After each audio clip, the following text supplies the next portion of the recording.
Okay, so today we're looking at cooker and how to keep it going, how basic servicing to it.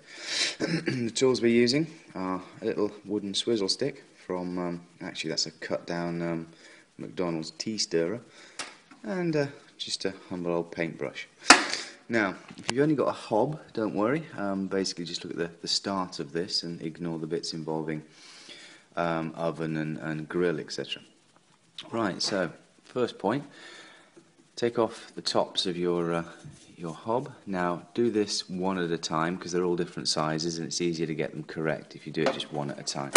Top piece comes off, second piece comes off. Now what you're left with now is the bit that gets all full of gunk.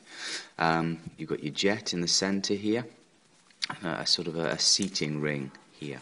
Now what you want to do is make sure it's clean around here so it sits properly, and also then just gently with a little sharpened wooden stick push it down very gently and just rotate to clear any gunge from in there. Be careful not to lose the end of the stick down there or you're going to have problems. There you go, and that will take out a load of the gunge with it. Never do this with anything metal, you'll increase the size of the jet and end up with it burning badly. Okay, so once that's clear, what you can do then is look and see here where all the gas flows out from the centre. See all these slots and cuts? You want to make sure they're clear. Don't be frightened of putting this in the washing up bowl and giving it a good scrub. So you want to make sure all those are clean and clear. Sometimes there will actually be, this section will be thicker and there will be holes in it. The general idea there, same thing. If you want to, you can use your little stick, push it through the holes, make sure every one of them's clear, and there you go. Replacement is the same as removal. Be careful as you take it apart to make sure you know how it goes back. Now, the other thing to do then is to light the cooker and actually run it to full flame and to small flame, because what you want is you want it to be able to run high and low without going out. Okay, so we're looking at the grill. Now, a grill has either frets or some form of wire mesh. And what we're looking for is any splits or damages or any sign of carbon. You can tell by rubbing your hand over it, you can see if there's anything coming off. Now this can be a particularly dangerous area because it's quite a large burner, and any sort of carbon monoxide or poor burning in here, poor combustion, will end up with carbon monoxide in your property. Now, assuming this is all alright, now if this is white and it has ceramic inserts, leave it be, don't touch it.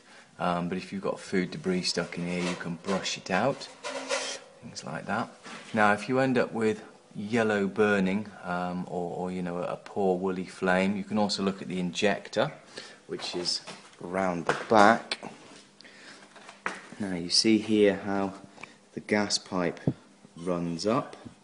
It goes into the injector block, and then you've actually got a little injector here, and you've also then got the main burner body hole. Now what you're looking for is lint and fluff stuck in here, or perhaps grease and muck over the injector. Again, nothing harsh, just brush it with a paintbrush, clear it out that way, and that should deal with it. Okay, so we're now looking at the oven. Now, what you have in the oven is usually some form of cover to protect the burner. Lift out and remove, and then you're looking at the burner itself.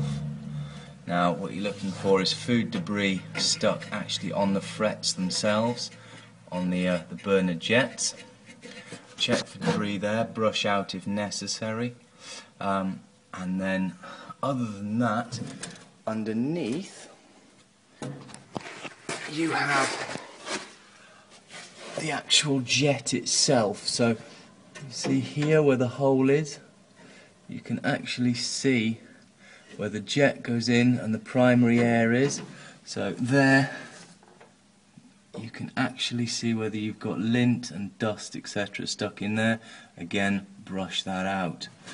You're looking for a clean, uniform, sharp flame, not woolly or fluctuating, a clean, sharp flame from here, blue, not yellow, and that's pretty much all you can do. To disconnect your cooker, what you need to do is to find the end. Now what you'll mostly find that it's plugged into one of these, which is a bayonet, and you'll see here the knurled nut, and all you do is you push it up into the bayonet, turn anti-clockwise, and then wiggle it free. You'll notice how that sits. You see the little sort of bayonet attachment here, where it pushes in and then locks into place. Now this is self-sealing. You'll see that in there's a little spring-loaded cap, blank-off valve. So when you disconnect this, it won't actually let gas out. There'll be a bit of a smell from the gas sitting in here, but nothing too severe. And then the reverse is the same. Push up into place, twist, release, and pull firmly to make sure it stays as it should be.